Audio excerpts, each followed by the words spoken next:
वार्षिक उत्सवानिमित्त जमा झालेल्या सर्व आत्मबंधूंना जयगुरु। तर एक सांगायचं, ह्या कार्यक्रमानिमित्त सांगायचं म्हणजे बाबांनी जो आपल्याला ध्यानाच्या माध्यमातून संदेश दिला, त्या विश्वामध्ये आपण आहो, आपल्यामध्ये विश्व आहे, तोच खरा ईश्वर आहे, हे जे बाबांनी सांगितलं, तर ह्या विश्वामधला ईश्वर आपण कसा शोधायचं हे आपल्याला माहीत झालं पाहिजे। आणि ईश्वर कुठे आहे हे माहीत करण्यासाठी ध्यान करणं खूप गरजेचं आहे। आजकालच्या पिढीला किंवा आजकालच्या परिस्थितीमध्ये ध्यानाची तर सक्त जरूरत आहे, कारण सर्व ह्या जगामध्ये इतके भटकून गेले लोक व्यसनामध्ये, वाईट चालीरीतीमध्ये, त्याच्यामधून निघण्यासाठी आपल्याला बाबाने एक साधा सोपा मार्ग सांगितला, ध्यानाचा मार्ग बाबाने सांगितला। म्हणजे याच्या अगोदरच ध्यान मार्ग होता, पण बाबांनी हा ध्यान मार्ग आपल्याला साध्या सोप्या भाषेमध्ये समजावून उघडीक सांगून दिला का ध्यान म्हणजे काय।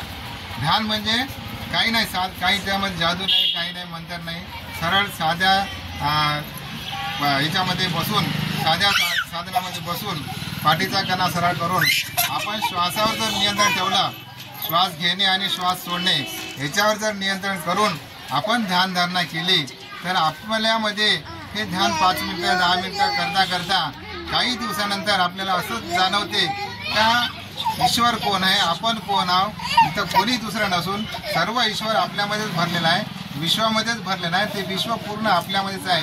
हा अनुभव आपल्याला ध्यान मार्गातून येत असते, हे बाबांना नेहमी सांगितलं आहे। म्हणून देवाधर्मासाठी इतके इकडे तिकडे न भटकता आपल्यामध्येच देव शोधण्याचा प्रयत्न करावा। आणि ह्या अंधश्रद्धा ज्या आहे समाजामध्ये चालली, त्या अंधश्रद्धापासून आपण दूर झालं पाहिजे, हे बाबा नेहमीच सांगत होते।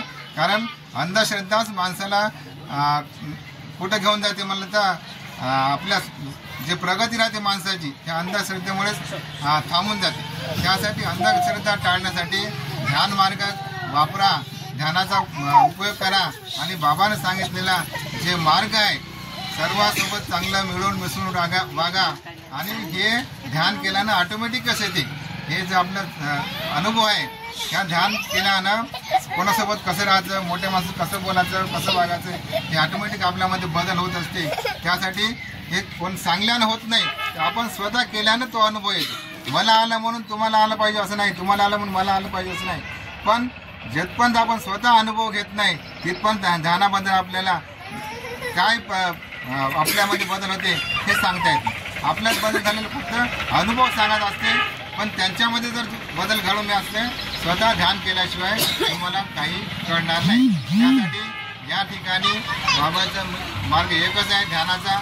आणि ह्या 23व्या आध्यात्मिक वार्षिक सत्सवानिमित्त जिथे सर्वजण जमले त्यांना मी एकच विनंती करतो का सर्वांनी रोज 5 मिनिटं होते, 10 मिनिटं होते, तुमच्या जेवढं होईल तेवढा सकाळी संध्याकाळी जेव्हा होईल तेव्हा ध्यान करून आपलं जीवन सार्थक करून आपल्यासोबत बाजूच्याचं जीवनसुद्धा आपण चांगल्या प्रकारे करता येते, हेच मी सांगू इच्छितो। आणि मला इथं जे बोलण्याची संधी दिली त्याबद्दल मी संस्थानाचा आभार राहतो। आणि शेवटी संत फुलाजी बाबा यांच्या चरणी नतमस्तक होऊन माझ्याकडून जे दोन शब्द बोललो ते जर चांगले वाटले तर घ्यायचं बाबाचा प्रसाद म्हणून, नाही समजलं तर इथंच बाजूला ठेवून शांत राहायचं, पण ध्यान मात्र सोडू नका.